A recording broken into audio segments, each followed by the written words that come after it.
د ورځې چې څومره مصیبتونه دي، څومره تکلیفونه دي، څومره بلاګانې دي، څومره حادثات، څومره آفات دي، د دې نه د حفاظت دپاره رسول الله مبارک صلی الله علیه وسلم مونږ ته یو عمل ښودلی دی. مسلمانانو ورونو، رسول الله مبارک صلی الله علیه وسلم فرمایي وایي کله چې د ورځې په شروع کې کم مؤمن مسلمان دا عمل وکړي د دغې ورځې چې څومره آفتونه مصیبتونه یې د دې نه به الله رب العزت محفوظ وساتي. اوس دا زه نه ویم، بل مولا نه وي بلکې څوک وایي رسول الله مبارک صلی الله علیه وسلم په خپله فرمایي.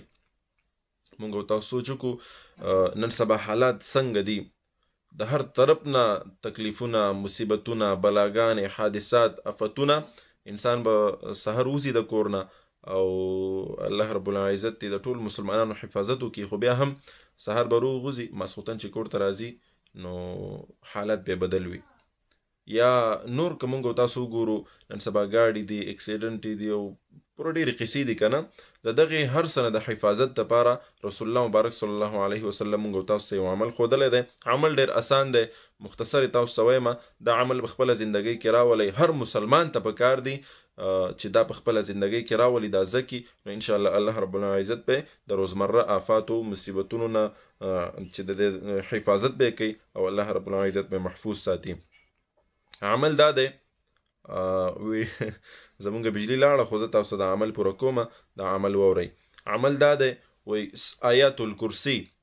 آیات الکرسي خو به تاسو یادئ الله لا اله الا هو الحي القيوم لا تأخذه سنة ولا نوم له ما في السماوات وما في الأرض من ذا الذي يشفع عنده إلا بإذنه يعلم ما بين أيديهم وما خلفهم ولا يحيطون بشيء من علمه إلا بما شاء وسع كرسيه السماوات والأرض ولا يؤوده حفظهما وهو العلي العظيم.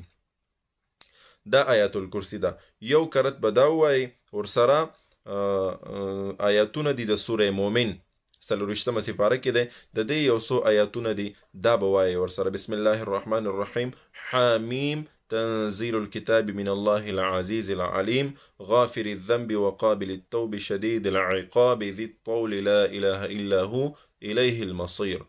دا آیاتونه دي هر مسلمان ته پکار دي چې دا یاد کړي.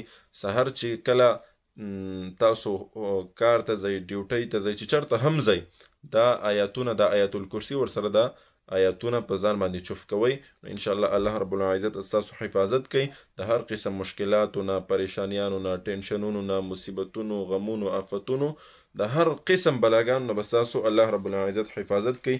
او دا د رسول الله مبارک صلی الله علیه وسلم ښودلی شوی عملو، ما تاسو ته در ورسولو. باقي عمل ستاسو کار دی، الله رب العزت یې پیاول ماله او بیا تاسو ټولو له دا عمل کولو توفیق راکړي. السلام علیکم ورحمة الله وبرکاته.